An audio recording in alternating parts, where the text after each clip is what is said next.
13واں پارہ سورہ رعد آیت نمبر 13 پر گفتگو ہو رہی تھی کہ رعد فرشتہ اللہ کی حمد کی تسبیح بیان کرتا ہے اور دوسرے فرشتے اللہ کے خوف سے وہ بھی اللہ کی تعریف میں لگے ہوئے ہیں، اور اللہ کڑک کو بھیجتا ہے بجلیوں کی شکل میں، وہ جس کو چاہتا ہے وہ پہنچتی ہے۔ وہ اللہ کے بارے میں جدال کرتے ہیں حالانکہ اللہ سخت قوت والے ہیں۔ لہو دعوت الحق، اسی کے لیے ہے سچی پکار۔ لہو دعوت الحق، دعوت کے معنی پکارنے کے آتے ہیں۔ اردو میں جو دعوت استعمال ہے یہ بھی وہی ہے، کسی نے پکارا اور آپ حاضر ہیں۔ دعوت قبول کرنا یعنی ان کی آواز پر لبیک کہہ کر حاضر ہونا۔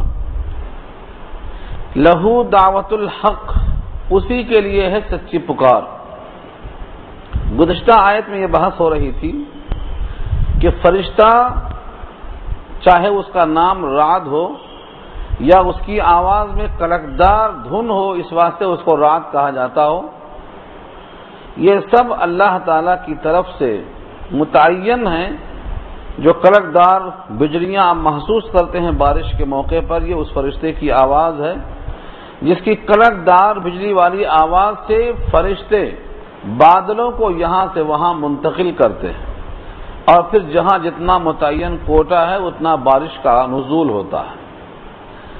اس کے باوجود لوگ اللہ کے بارے میں، اللہ کی صفات کے بارے میں جھگڑتے ہیں۔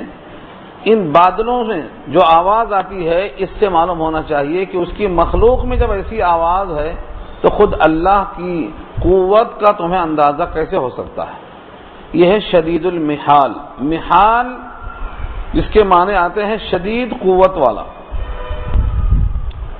جو چاہے وہ کر سکنے والا۔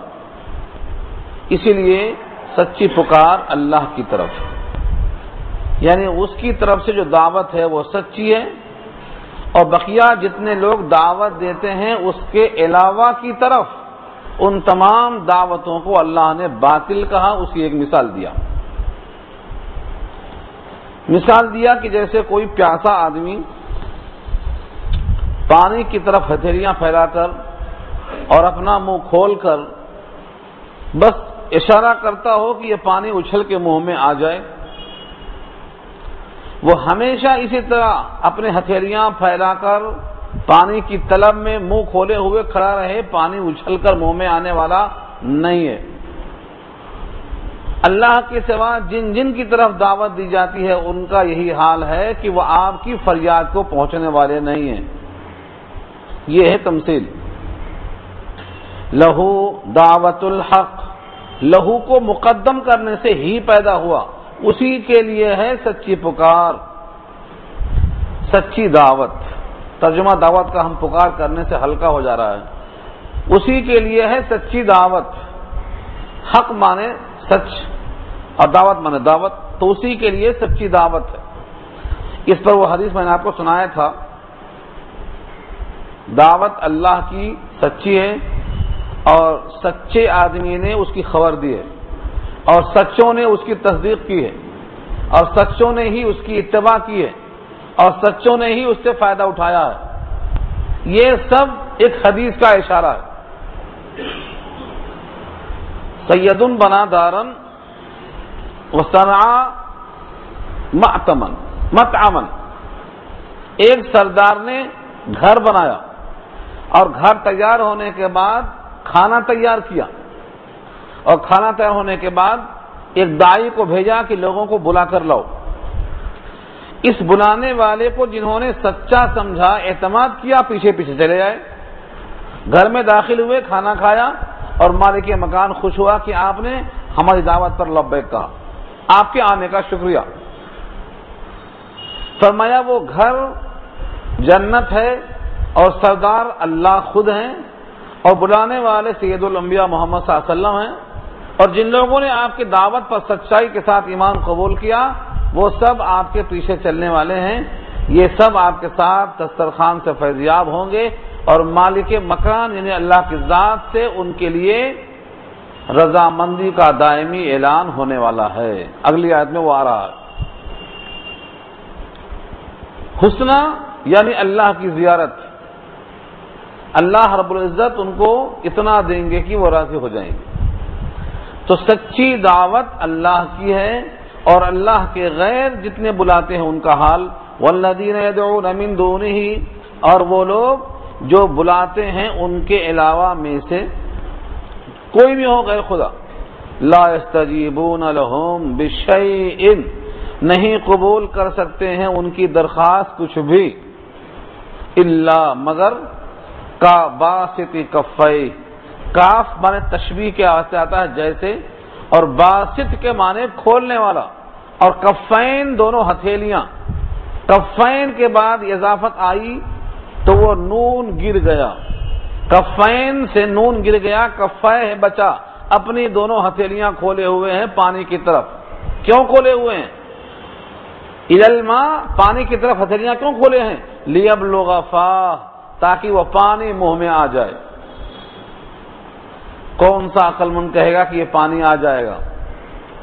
بلکہ محاورہ تو یہ ہے گھوڑے کو پانی تک لایا جا سکتا ہے مگر پانی گھوڑے کے منہ میں ڈالا نہیں جا سکتا، تو یہ پانی خود کہاں سے آئے گا؟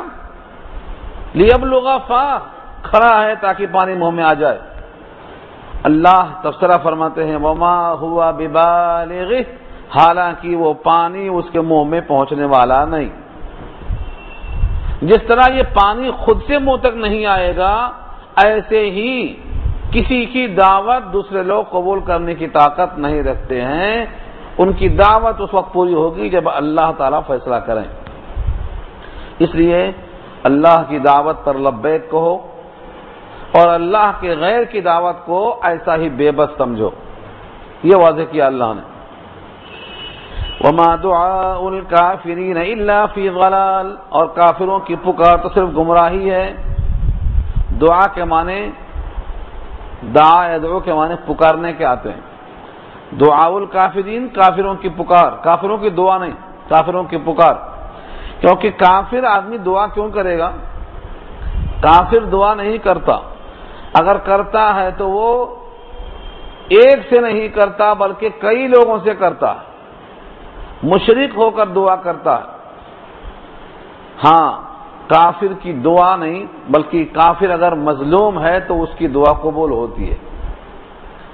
دعوت الکافر، کافر کی دعوت، کافر کی دعا، اگر وہ مظلوم ہے تو اللہ تعالیٰ اس کافر کی دعا بھی رد نہیں کرتے۔ حدیث میں آتا ہے دعوت المظلوم مستجابہ وان کان کافرا، معذلوم کی دعا اور فریاد قبول ہوتی ہے چاہے وہ کافر ہی کیوں نہ ہو۔ اس لیے ظالم ٹکتا نہیں، ظالم کے ظلم کا انجام ہو کے رہتا ہے۔ یہاں کافروں کی پکار سے مراد کافروں کا بلانا، کس کو بلاتے ہیں؟ وہ جتنے بھی اللہ کے علاوہ کو پکارتے ہیں، وہ ایک معنوں میں حقیقی مالک کو چھوڑ کر غیر مالک کو پکارتے ہیں، اسی کو اللہ نے لفظ کفر تعبیر کیا ہے۔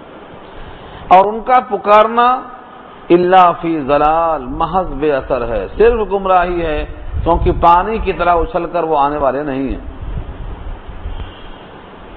اب ایک تشبیہ دی، زمین و آسمان میں جتنی مخلوقات ہیں سب اللہ کو سجدہ کر رہی ہیں۔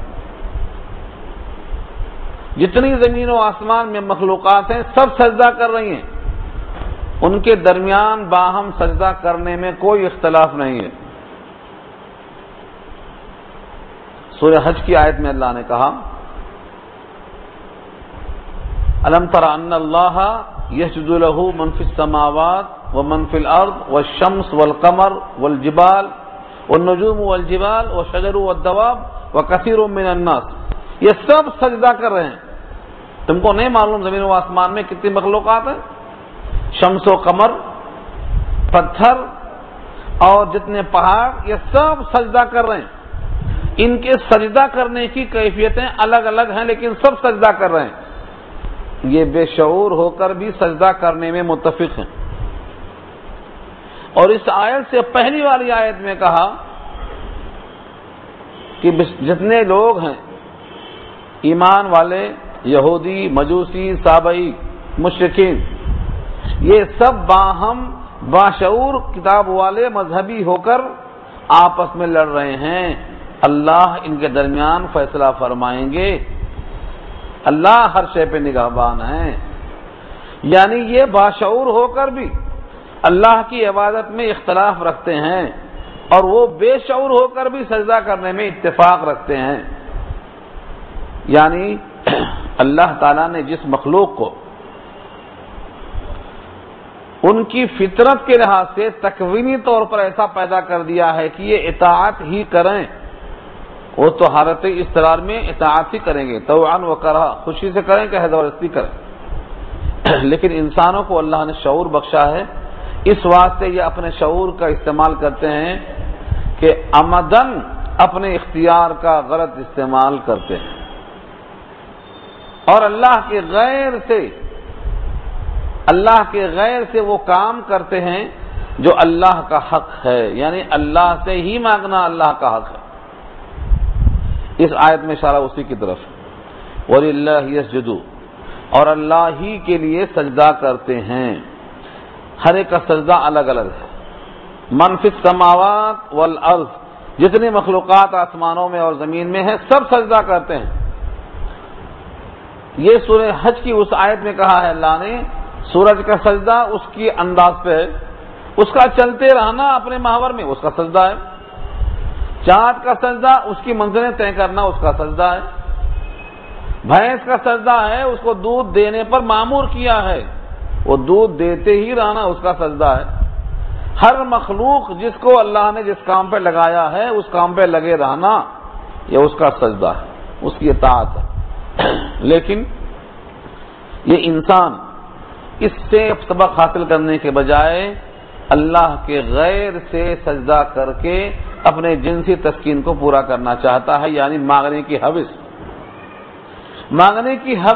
اللہ سے مانگ کر نہیں پوری کرتا ہے، اللہ سے غیر کو متوجہ کرتا ہے اور مخاطب بناتا ہے۔ اللہ نے اس آیت میں اشارہ کیا، اللہ ہی کے لیے سجدہ کرتے ہیں جتنی مخلوقات آسمانوں میں اور زمین میں ہیں، طوعاً و کرہن۔ طوعاً کے معنی خوشی سے، اور کرہن کے معنی مجبوری سے۔ کوئی مخلوق خوشی سے کرتی ہے، کوئی مخلوق مجبوری سے کرتی ہے۔ مجبوری سے مراد تکوینی طور پر، تکوینی کا مطلب اللہ نے ان کو ایسا ہی بنا دیا ہے۔ بھینس کو رکوع کی حالت نظر آتا، بھینس رکوع میں ہے تو اس کا رکوع میں رہنا یہ تکوینی ہے، ایسا ہی بنا دیا، اس کا ایسا بنا دیا جانا تکوینی طور پر یہ اس کے لیے حالت اضطرار ہے۔ درخت کو کھڑا کر دیا، قیام کی شکل معلوم ہوتی ہے، یہ اس کو اللہ نے ایسا ہی پیدا کیا تکویناً، یہ اس کے لیے حالت اضطرار ہے، وہ چاہے میں لیٹ جاؤں نہیں لیٹ سکتا۔ یہ تینوں کیفیتیں اللہ تعالیٰ نے انسان کو دیا ہے کہ وہ کبھی کھڑے ہو کر، کبھی بیٹھ کر، کبھی لیٹ کر، ہر حال میں اللہ کو یاد کر سکتے ہیں۔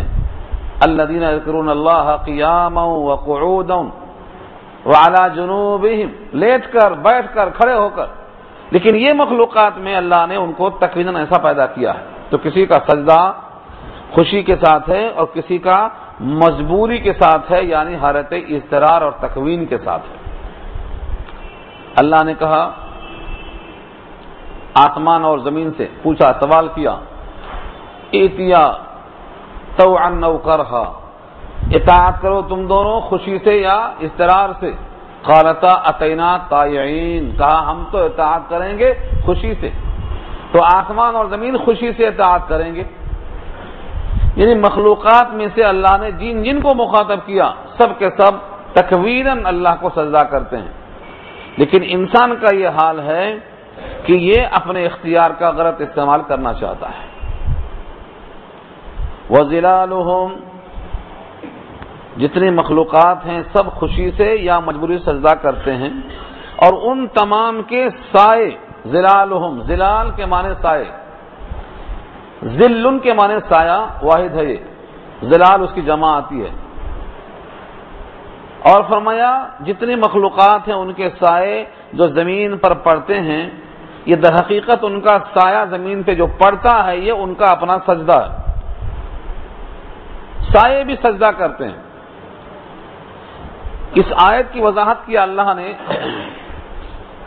فرمایا جب زمین پر درخت لہلہاتا نظر آئے اور اس کی شاخوں کو ہوائیں اڑائیں دائیں اور بائیں تو سمجھ لو کہ ان شاخوں کا دائیں بائیں اڑنا ان کا یہ سجدہ ہے جو ان کے سائے زمین پہ پڑتے ہیں. یتفیع ظلالہ یہی لفظ وہاں بھی ہے, ظلالہ کا لفظ یہاں بھی ہے. یتفیع ظلالہ عن الیمین والشمائل سجدا للہ وہم داخرون. عاجز ہو کر ان کے سائے اللہ کو سجدہ کرتے ہیں. تو شاخیں جو ہلتی ہیں در حقیقت ان کا سجدہ ہے. ہم سمجھتے ہیں کہ ہماری طرح سجدہ ہونا چاہیے, 8 ہڈیاں لگنا تب سجدہ ہوگا. ایسا نہیں ہے. تکوینی طور پر ہر ایک کا سجدہ الگ الگ ہے. یہ کب کرتی ہیں؟ بالغدو والآصال, بالغدو والآصال, صبح اور شام. صبح کے وقت میں ان کا سایہ دوسری طرف ہوگا اور شام میں دوسری طرف ہوگا. بقیہ ٹھیک دوپہر میں ان کا سایہ اصلی ان کے وجود پہ ہوگا. یہ تو 2 کا ذکر کیا, صبح اور شام کا. صبح سایہ بڑھتے بڑھتے بڑھتے جب وہ وقت آئے گا نصف النہار کا تو وہاں رک جائے گا, سمٹ جائے گا, پھر پلٹ جائے گا. تو 2 اوقات میں خاص طور سے ان کے سائے در حقیقت سجدہ کرتے ہیں. اب ان تمام چیزوں سے آپ مشاہدہ کر کے دیکھ چکے ہوں گے کہ اب زمین اور آسمان میں جتنی مخلوقات ہیں ان کے سائے سجدہ کرتے ہیں. تو اب ان کا رب کون ہے؟ قل, آپ ان سے پوچھئے. قل لفظ امر ہے, اے نبی صلی اللہ علیہ وسلم آپ ان سے پوچھئے. من, کون ہے؟ رب السماوات والارض. جب سب اسی کو سجدہ کرتے ہیں صبح اور شام, کبھی خوشی سے کبھی اضطرار میں, تو ثابت یہ ہوا کہ زمین و آسمان کا رب وہی اللہ ہے جن کو یہ سجدہ کرتے ہیں. جب زمین و آسمان کا رب وہ ہو گیا تو کسی غیر کو رب سمجھ کر اس سے کچھ خواہش کرنا یہ رب کی توہین کرنا ہے, جس کا دوسرا نام شرک ہے. اس کا جواب خود اللہ دیتے ہیں. قل من رب السماوات والارض, پوچھو رب کون ہے زمین و آسمان کا. کوئی جواب نہیں آئے گا تو خود اللہ فرماتے ہیں کہہ دو اللہ. قل اللہ, ملا کر پڑھیں گے قل اللہ, لیکن سوچ کر دیکھو قل اللہ. تم خود کہہ دو کہ زمین و آسمان کا رب اللہ ہے, کیونکہ زمین و آسمان کی ہر مخلوق کا سجدہ اسی کے لیے ہے, اس کے سائے کی شکل میں. جب سب سجدہ اس کو کر رہے ہیں تو پھر وہ رب ہوا اور باقی سب مربوب ہوئے.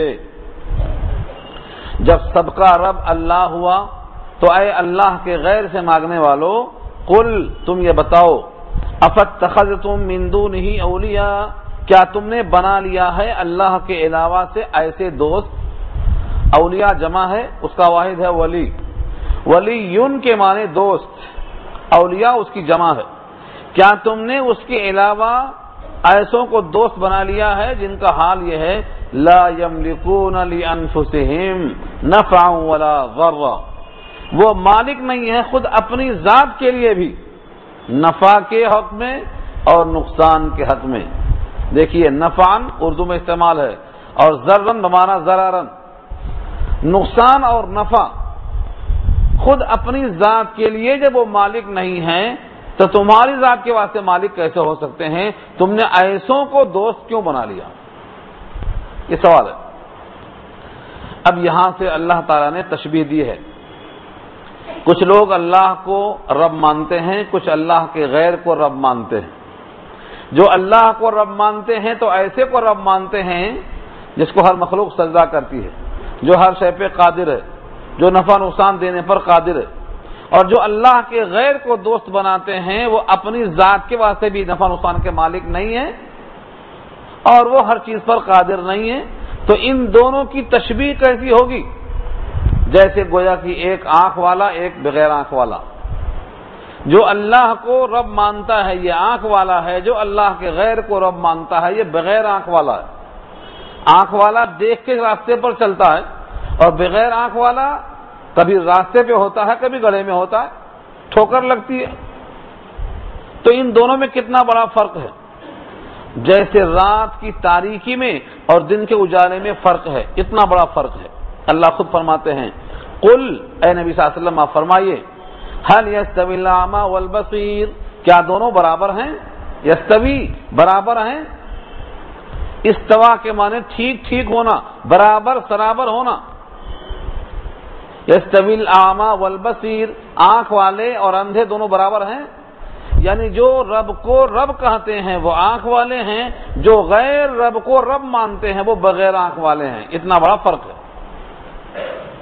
آنکھ سے صحیح چیز دیکھ کر تعین کرنا اور بغیر دیکھے ہوئے اس کو ایک چیز تسلیم کر لینا، کتنا بڑا فرق ہے۔ دنیا جانتی ہے اندھے اور آنکھ والے برابر نہیں ہو سکتے، ایسے یہ مواحد اور غیر مواحد دونوں برابر نہیں ہو سکتے۔ ام هل تستوی الظلمات والنور، ام کے معنی کیا، هل تستوی، کیا دونوں تاریکیاں برابر ہیں، یعنی روشنی اور تاریکی دونوں برابر۔ پہلے تشبیہ دیا تھا اندھا اور آنکھ والا، اب ان دونوں میں جو کمی زیادتی ہے، فرق ہے، ایک میں روشنی ہے اور ایک میں روشنی نہیں ہے۔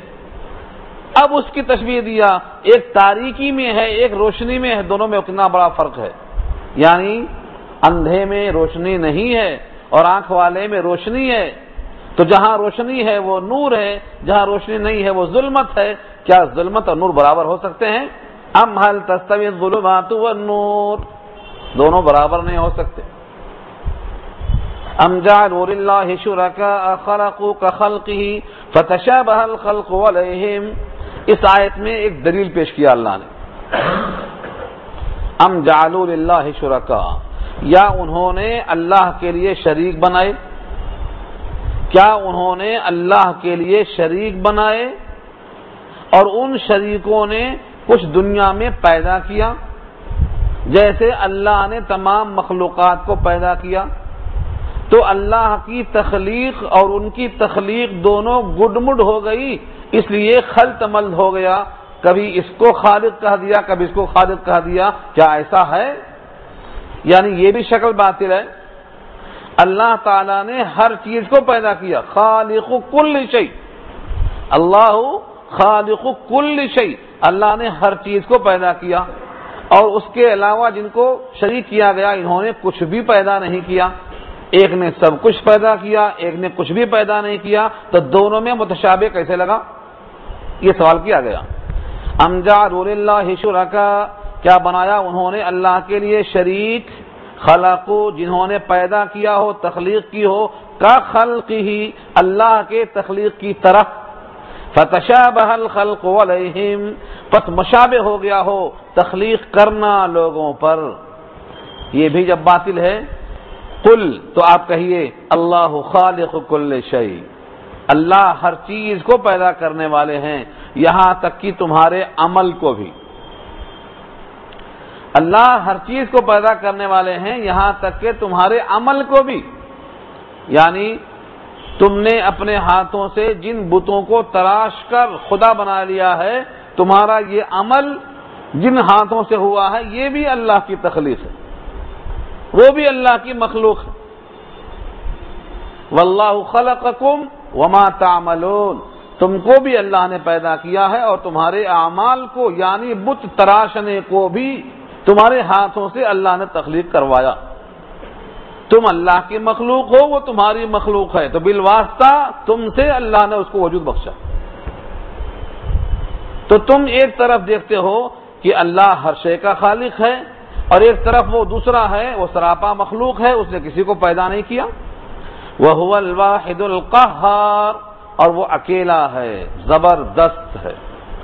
الواحد، کبھی اللہ کو وحید کہا جاتا ہے، کبھی احد کہا جاتا ہے، اور کبھی واحد، لیکن الف لام کے ساتھ۔ الواحد کہہ دو اللہ اکیلا ہے، القہار زبردست ہے، غالب ہے، یعنی ہے تو اکیلا لیکن قہار ہے، اس کے قہر کا عالم یہ ہے کہ ساری مخلوق پر اس کا فیصلہ مسلط ہے، اسے کوئی سوال نہیں کر سکتا کہ آپ نے ایسا کیوں کیا، اور وہ سب سے سوال کرے گا۔ لا يسأل عما يفعل وهم يسألون، ساری مخلوق سے اللہ سوال کریں گے، لیکن مخلوق اللہ سے سوال نہیں کر سکتی، اس طرح سے وہ قہار ہے۔ انزل من السماء ماء فسالت اودیۃ، اس آیت میں اللہ نے ایک تمثیل دی ہے، بڑی پیاری مثال، آیت نمبر 17 ہے یہ۔ اس سورت کے اندر جو مضمون آ رہا ہے پہلے اس کو سمجھیں آپ۔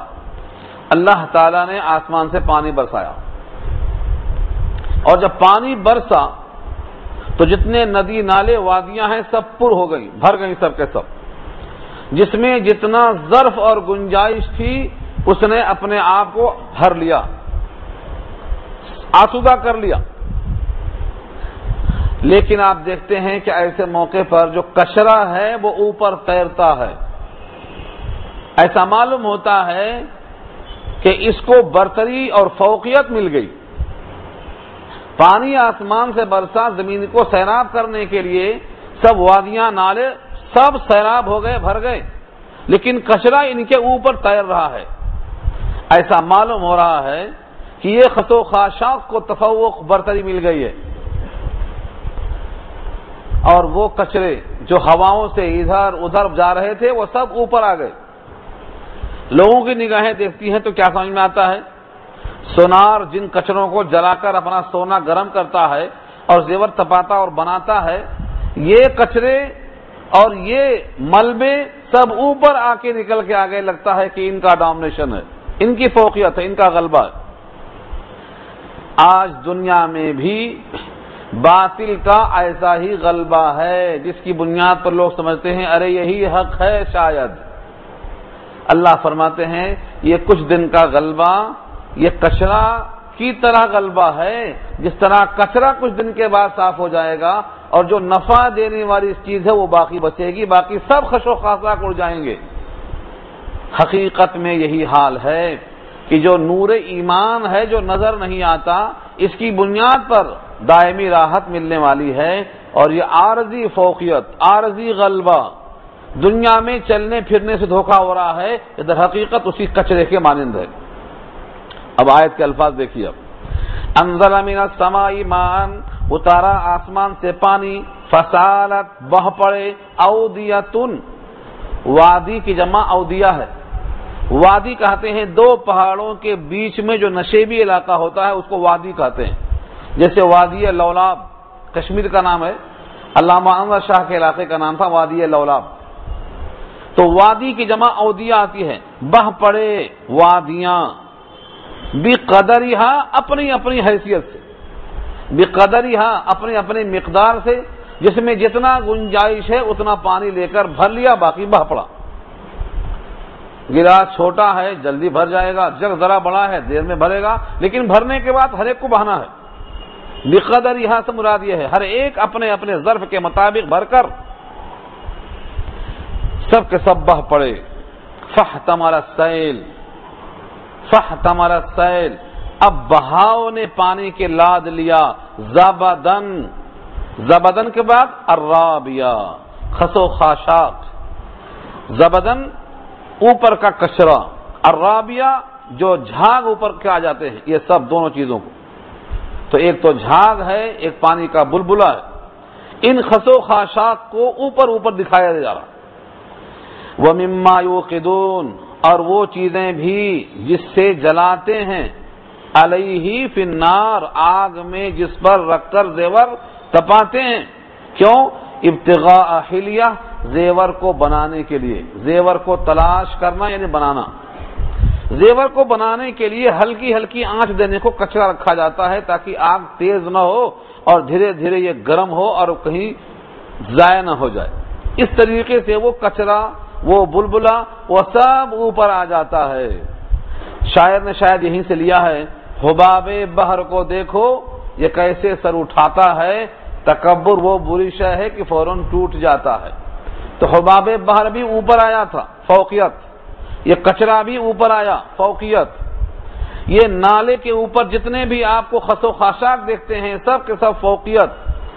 اللہ فرماتے ہیں کذالک یضرب اللہ الحق والباطل، اسی طرح سے اللہ مثالیں بیان کرتے ہیں حق اور باطل کی، کفر اور ایمان کی، کہ دیکھو ان میں دو چیزیں ہیں، فَأَمَّا الزَّبَدُ فَيَذْهَبُ جُفَاءً، بہرحال جو زبد ہے، زبد کے معنی میل کچیل جو اوپر تھا، فَيَذْهَبُ چلا جاتا ہے، کہاں؟ جُفَاءً، خشک ہو کر پھینک دیا جاتا ہے، یہاں وہاں چلا جاتا ہے، کوئی اس کی حیثیت نہیں، جو اوپر تھا بے حیثیت ہو گیا۔ وَأَمَّا مَا يَنفَعُ النَّاسَ، اور بہرحال وہ جو نفع دیتا ہے لوگوں کو، وہ کیا ہے نہیں بتایا، مگر دنیا جانتی ہے وہ نفع دیتا ہے جو لوگوں کو، وہ کیا ہے؟ وہ پانی ہے۔ فَيَمْكُثُ فِي الْأَرْضِ، وہ زمین میں ٹھہر جاتا ہے، زمین میں ٹھہر جاتا ہے۔ كَذَلِكَ يَضْرِبُ اللَّهُ الْأَمْثَالَ، اسی طرح اللہ مثالیں بیان کرتے ہیں کہ جو نفع بخش چیز ہے وہ نیچے ہے، اور جو کچرا ہے اوپر ہے، جو یہاں وہاں چلا جاتا ہے۔ کئی شعراء نے اس آیت پر کئی کلام کیے ہیں اپنے اپنے انداز سے، کئی شعراء نے۔ اس آیت میں یہ بات معلوم ہوئی کہ جو دکھاوے کی شے وہ بے حیثیت ہے، غیر نفع بخش ہے، اور جو نظر نہیں آتا ہے وہ نفع بخش ہے۔ دوسری بات معلوم ہوئی کہ جو چیز نفع بخش ہے زمین میں اسی کو قرار ہے، اور جس سے لوگوں کو نفع نہیں پہنچتا ہے اسے کوئی قرار نہیں ہے۔ چنانچہ حدیث میں آتا ہے اسی آیت کے ذیل میں، خیر الناس من ينفع الناس، لوگوں میں سب سے بہترین انسان وہ ہے جو لوگوں کو نفع پہنچائے۔ یہاں مسلمان نہیں کہا، مومن نہیں کہا، خیر الناس، لوگوں میں، چاہے وہ لوگ یہودی ہوں، نصرانی ہوں، مجوسی ہوں، کوئی بھی ہوں، بحیثیت انسان کے سب سے اچھا انسان وہ ہے جو لوگوں کو نفع پہنچائے۔ ہاں اگر مومن میں دیکھا جائے سب سے اچھا کون ہے تو فرمایا خیرکم من تعلم القرآن وعلمہ، مومنوں میں تم میں سب سے بہتر وہ ہے جو قرآن سیکھے اور سکھائے، تم میں سب سے بہتر وہ ہے جو قرآن سیکھے اور سکھائے، اور لوگوں میں سب سے بہتر وہ ہے جو لوگوں کو نفع پہنچائے۔ اب اس میں بھی تقسیم کرنا چاہتے ہیں آپ، تم میں سب سے بہتر کس لحاظ سے؟ ذات کے لحاظ سے یا بات کے لحاظ سے؟ اگر بات کے لحاظ سے بہتر جیسے ہو، وَمَنْ أَحْسَنُ قَوْلًا مِّمَّنْ دَعَا إِلَى اللَّهِ، جو اللہ کی طرف بلائے اس سے بہتر کسی کی بات نہیں ہو سکتی، تو بات کے لحاظ سے وہ بہتر ہے، لیکن ذات کے لحاظ سے وہ بہتر ہے جو قرآن سیکھے اور سکھائے، کیونکہ خیرکم من کا، اور من کا اطلاق ذات پہ ہوتا ہے، تو ذات کے اعتبار سے وہ بہتر ہے جو قرآن سیکھے اور سکھائے، اور بات کے اعتبار سے وہ بہتر ہے جو لوگوں کو اللہ کی طرف بلائے۔ تم میں سب سے بہتر کی تقسیم یہ ہو گئی، اور عوام الناس میں تقسیم یہ ہے کہ جو نفع پہنچائے۔ چنانچہ اس آیت کا حاصل یہ ہے کہ جو نفع بخش ہوتا ہے وہ اس کو زمین میں قرار ہوتا ہے۔ اللہ خود فرماتے ہیں فَيَمْكُثُ فِي الْأَرْضِ، جو لوگوں کو نفع پہنچاتا ہے اس کو زمین میں قرار ملتا ہے، اور جو نفع نہیں پہنچاتا ہے فَيَذْهَبُ جُفَاءً، یہاں وہاں چلا جاتا اڑ کے، وہ کچرا خشک ہو کر کبھی یہاں کبھی وہاں اڑتا رہتا بے حیثیت ہو کر۔ بے حیثیت، کچرے کی بے حیثیتی پر ایک یاد آئی حدیث جو آپ کو سنانا ضروری ہے، اور مجھے یقین ہے آپ محسوس کریں گے کہ کتنے موقع کی حدیث ہے۔ نبی صلی اللہ علیہ وسلم نے فرمایا ایک زمانہ ایسا آئے گا کہ ساری دنیا کے انسان تم پر یعنی مسلمانوں پر ٹوٹ پڑیں گے جیسے بھوکے لوگ دسترخوان کے کھانے پہ ٹوٹ پڑتے ہیں۔ بریکٹ میں ولیمہ رکھ لو، حدیث میں نہیں ہے مگر بریکٹ میں ولیمہ رکھ لو، جیسے ولیمے کی دعوت پر 11 بج گیا 12 بج گیا، دسترخوان پر جگہ نہیں مل رہی ہے تو کیا کریں گے آپ؟ ٹوٹ پڑتے، دھکیل پکیل کے بیٹھ جاتے۔ یہ تشبیہ تھی، بھوکے لوگ جس طرح دسترخوان پہ پل پڑتے ہیں، ایک زمانہ آئے گا دنیا کے سارے انسان مومنوں پر ایسا پل پڑیں گے۔ صحابہ نے پوچھا کیا ہم ان دنوں میں تعداد کے لحاظ سے بہت قلیل ہوں گے؟ فرمایا نہیں، تم تعداد کے لحاظ سے اتنا ہوں گے جتنا سمندر کے اندر پانی کے اوپر بلبلے ہوتے ہیں، مطلب جہاں دیکھو تم نظر آئیں گے، لیکن خالی احتجاج کرتے رہیں گے، خالی مانگتے رہیں گے، خالی چلاتے رہیں گے، بے عمل ہو کر رہ جائیں گے۔ تمہاری آواز نہیں کوئی سنے گا، تم کو ایک مرض وہن کا لگ جائے گا۔ صحابہ نے کہا یہ نیا مرض ہے، یہ وہن کیا ہوتا؟ فرمایا حب الدنیا وکراہیت الموت، دنیا کی محبت اور موت سے ناگواری اتنی آ جائے گی کہ تم میں سے کوئی مرنا نہیں چاہے گا۔ نتیجہ یہ ہوگا کہ تمہاری حیثیت بارش پر جو خش و خاشاک اڑتی ہیں، بس تمہاری حیثیت وہ ہو کر رہ جائے گی۔ تو اس آیت میں جس کو کہا ہے الزبد، پانی کے اوپر کا کشرہ، یہ حدیث میں مسلمانوں کو مثال دے کے فرمایا نبی صلی اللہ علیہ وسلم نے، جب مرض وہن لگ جائے گا تمہاری تعداد زیادہ ہونے کے باوجود تمہاری یہ حیثیت ہوگی معاشرے میں۔ آج ملکوں کی گنتی گنیں گے آپ تو سب سے زیادہ ممالک کس کے نکلیں گے؟ ایمان والوں کے۔ تعداد میں سب سے زیادہ ان کی آواز نکلے گی، افراد میں ان سے زیادہ کوئی نہیں نکلتا، لیکن ان کی حالت یہ ہے کہ پانی پر تیرتے ہوئے کچرے کی طرح ہیں، صرف پکار رہے ہیں سارے عالم میں۔ عملی طور پر ان کے پاس کوئی طریقہ کار نہیں ہے سوائے اپنا حق مانگنے کے، لیکن دنیا جانتی ہے اپنا حق مانگنے سے نہیں ملتا، اپنا حق چھیننا پڑتا ہے، اور جب تک چھیننے کے لیے صلاحیت پیدا نہ ہوگی ان کا حق انہیں کوئی دے گا نہیں، اور حق چھیننے کے لیے جان کی بازی لگانا پڑتا ہے۔ 313 نے ہزاروں سے مقابلہ کر کے ثابت کر دیا ہے کہ چھین کا حق ملتا ہے، اور یہی کمزوری ہے۔ اس حدیث میں، اس آیت میں کیا لگاؤ ہے، کیا مناسبت ہے؟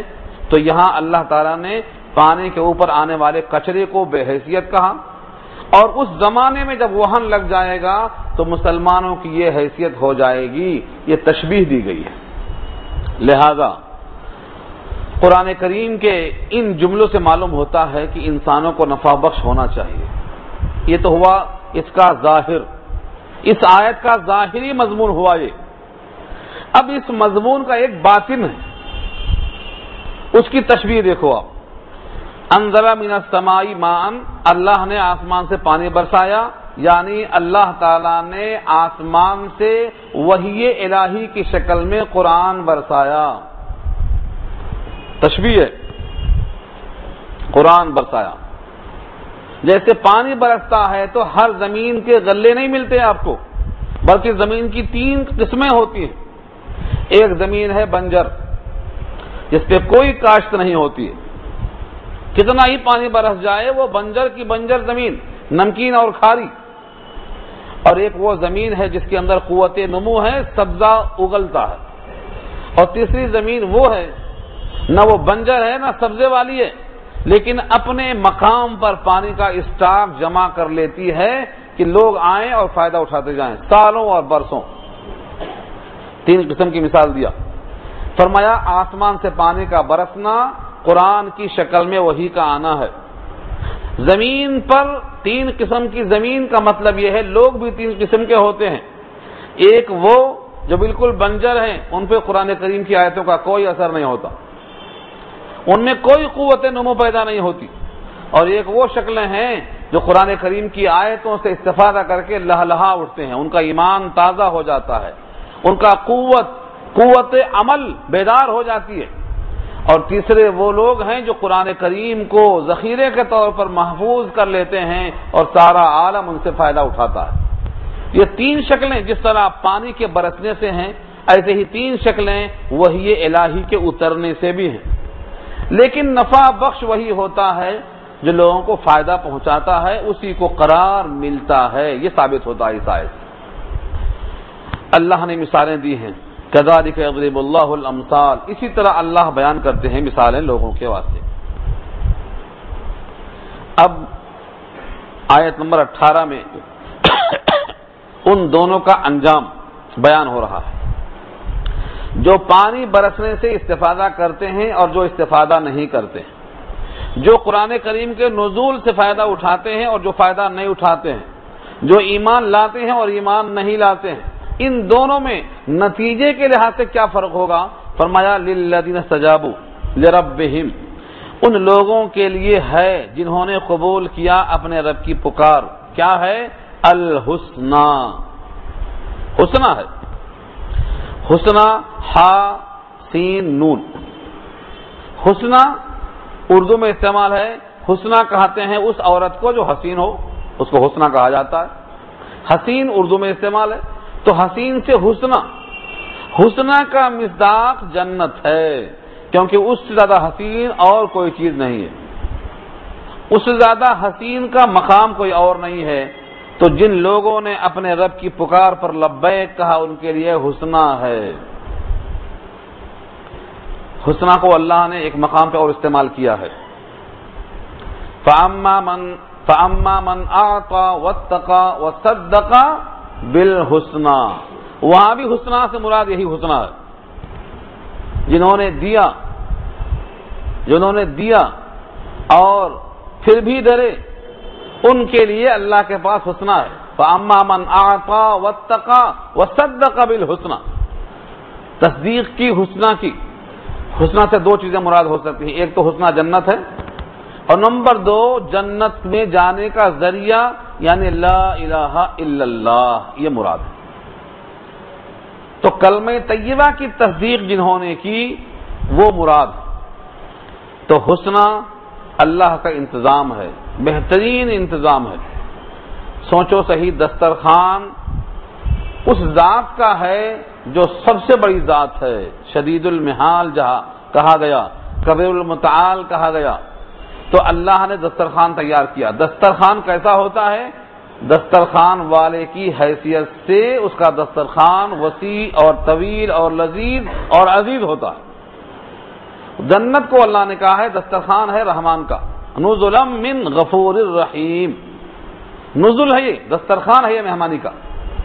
تو ظاہر یہ ہے کہ دسترخوان جب اللہ کا ہے تو اللہ کی شان کے مطابق ہوگا، اور اللہ فرماتے ہیں میرا دسترخوان میری شان کے مطابق ہے، لیکن تم اس قابل نہیں ہو کہ کما حق کہو اس کو سمجھ سکو۔ ہاں یوں سن لو، ہم نے وہ چیزیں تیار کی ہیں لعبادی الصالحین، اپنے بندوں کے لیے، ما لا عین رأت ولا اذن سمعت ولا خطر علی قلب بشر، کسی آنکھ نے دیکھا نہیں ہے، کسی آنکھ نے، ایک آنکھ دو آنکھ نہیں، ما لا عین رأت، کسی آنکھ نے دیکھا نہیں، ولا اذن سمعت، کسی کان نے سنا نہیں، ولا خطر علی قلب بشر، اور کسی بشر کے دل میں خیال تک نہیں گزرا، ہم نے وہ انتظام کیا ہے۔ اب آپ سوچو، جتنا سوچیں گے وہ دل میں آئے گا، اور وہاں انتظام کیا ہے جو دل میں نہیں آ سکتا۔ کسی نے دیکھا، جتنا دیکھا ہے اسی کا تصور لائے گا، اور وہاں وہ چیزیں ہیں جو اسے دکھائی نہیں، اور کانوں سے سنا ہوگا آپ نے، جتنا سنا ہے وہاں اس کے علاوہ ہے۔ تو یہ تشبیہ ہے کہ تم اس نعمت کا استحضار نہیں کر سکتے، نہ دیکھ کر، نہ سن کر، نہ دل میں خیال لا کر، کیونکہ دسترخوان اللہ کا ہے۔ یہ کس کا مصداق ہے؟ حسنہ کا مصداق ہے۔ للذین، ان لوگوں کے لیے ہے، استجابوا، جنہوں نے قبول کر لیا کہنا، کس کا؟ لربہم، اپنے رب کا، الحسنى، جنت ہے ان کے لیے۔ والذین لم یستجیبوا لہ، اور وہ لوگ جنہوں نے قبول نہیں کیا ان کی بات، یعنی اللہ کا قول قبول نہیں کیا، اللہ کی دعوت قبول نہیں کی، حسنہ پر یقین نہیں آیا، ان کا حال کیا ہوگا؟ لو ان لہم ما فی الارض جمیعا، اگر بفرض محال ان کے لیے اتنا مال ہو جتنا دنیا میں سب کچھ ہے سب انہی کا ہو جائے، زمین پوری ان کی، زمین پر جتنی چیزیں ہیں سب اس کی ہو جائیں، جتنی سونا چاندی سب اس کی ہو جائیں، ہے نہیں، بفرض محال سپوز ہو جائیں، لفظ لو بتا رہا ہے یہاں پر، لو ان لہم، لو مانے اگر، اگر ہو جائیں ان کے لیے۔ قرآن کریم میں لفظ لو جہاں بھی آتا ہے عام طور سے بفرض محال کے واسطے آتا ہے۔ لو ان لہم، اگر پوری دنیا ان کے لیے ہو جائے، ما فی الارض جمیعا، جو کچھ دنیا میں سب ان کا ہو جائے۔ دنیا کتنی بڑی ہے اندازہ ہی نہیں کر سکتے ہم، یہ پوری دنیا بفرض محال اس کی ہو جائے، اس کی ملکیت ہو جائے، اتنا ہی نہیں، وَمِثْلَهُ مَعَهُ، اور دنیا کے برابر اتنا ہی اور اس کے ساتھ ہو جائے، مطلب 2 دنیا کا مالک ہو جائے، لفتدوا بہ، تو وہ فدیہ دے کر چھٹکارا چاہے گا قیامت میں عذاب سے۔ لفتدوا، افتدا، فدیہ، 2 دنیا لے لو، مجھے چھوڑ دو۔ یہ کس کا حال ہوگا؟ جس نے رب کی دعوت پر لبیک نہیں کہا۔ تو جس نے رب کی دعوت پر لبیک کہا اس کے لیے حسنہ ہے، اور جس نے لبیک نہیں کہا اس کے پاس جو کچھ ہے بفرض محال دنیا ہے یا دنیا کے برابر اور بھی ہے، یہ سب دے دے گا حساب میں کہ یہ لے لو اور مجھے چھوڑ دو۔ یہاں تو اشاروں میں بات ہے۔ سورہ معارج میں اللہ فرماتے ہیں مجرم کہے گا، اور دل سے کہے گا، اندر سے، یود المجرم لو یفتدی من عذاب یومئذ ببنیہ وصاحبتہ واخیہ، مجرم دل سے خواہش کرے گا کاش کی فدیہ قبول ہو جاتا آج عذاب سے بچانے کے لیے، بیٹوں کو لے لو، بیوی کو لے لو، پورے خاندان کو لے لو، گھر میں جتنے افراد ہیں وہ من فی الارض جمیعا، سب کو لے لو مگر مجھے چھوڑ دو۔ سورہ معارج پارہ 29۔ لو یفتدی من عذاب یومئذ ببنیہ وصاحبتہ واخیہ، سب کو لے لو۔ فصیل کہتے ہیں اس خاندان کو جس میں پلا بڑھا ہے، خاندانی ثروت، خاندانی وقار اور حمیت، تو وہی جس میں پناہ پاتا تھا۔ ومن فی الارض جمیعا، اور جتنے زمین میں ہیں انسان، مجھ کو چھوڑ کر میرے ماں باپ سب کو لے لو، مجھے چھوڑ دو۔ اس لیے رب کی پکار پر لبیک کہنا حسنہ ملنے کے لیے ضروری ہے، اور جو پکار پر لبیک نہیں کہے گا اس کو ذرے فدیہ دینا ہے، اگر ہوگا تو دے گا، بفرض محال ہے یہ، اس کے پاس تو کچھ بھی نہیں رہے گا، خالی ہاتھ گیا یہاں سے، جتنا تھا ورثہ نے بانٹ لیا تھا، زمین کے گڑھے میں ڈال دیا تھا، کفن تھا ساتھ میں، کفن تو چلا گیا، خالی ہاتھ۔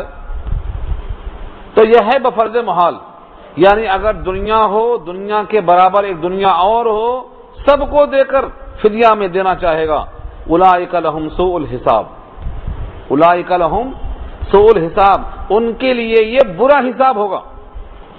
ایک ہوتا ہے حساب برا ہونا، اور ایک ہوتا ہے حساب آسان ہونا، قرآن نے دونوں کو استعمال کیا ہے۔ جناب عائشہ نے ایک سوال کیا تھا، اے اللہ کے نبی صلی اللہ علیہ وسلم، آپ نے دعا کی ہے اللہم حاسبنا حسابا یسیرا، اے اللہ ہمارا حساب آسان لیجئے، اور ادھر دعا کی ہے کہ اے اللہ جس کا آپ نے حساب نے جرح کیا، من حوسبا عذبا، حساب ہوا تو عذاب دیا گیا، دونوں کا مطلب کیا ہے؟ آپ کہتے ہیں آسان حساب ہو، اور پھر کہتے ہیں کہ حساب ہوا تو عذاب ہوگا۔ فرمایا عائشہ حساب جس کا آسان ہوگا وہاں حساب سے مراد صرف پیشی، ایسا دیکھیں گے اور کہیں گے جاؤ، اور جن کا حساب جرح کے ساتھ ہوگا، من حوسبہ کے معنی من نوقش الحساب، جس کے حساب میں مناقشہ ہوا، جرح ہوئی، عذبا، وہ بچے گا نہیں، عذاب ہوگا اس کو۔ تو جس کو اللہ نے سوء الحساب کہا ہے مراد ہے سخت حساب، یعنی جرح ہوگی، اور جب جرح ہوگی تو کوئی بچ نہیں سکتا۔ جس کے نام اعمال میں جرح ہوگی وہ عذاب سے نہیں بچ سکتا ہے، اس کا ٹھکانہ پھر کیا ہوگا؟ ومأواہم جہنم، اشارہ ہو گیا جو حدیث میں آیا ہے من حوسبا عذبا، حساب میں جرح ہوئی تو عذاب ہوگا، وہی کہا گیا ان کا چونکہ برا حساب ہوگا لہذا ان کا ٹھکانہ جہنم ہوگا۔ وبئس المہاد، اور بہت بری جگہ ہے وہ، بئس المہاد، مہاد جمع ہے مہدن کی، ماں کی آغوش کو مہد کہتے ہیں، مہد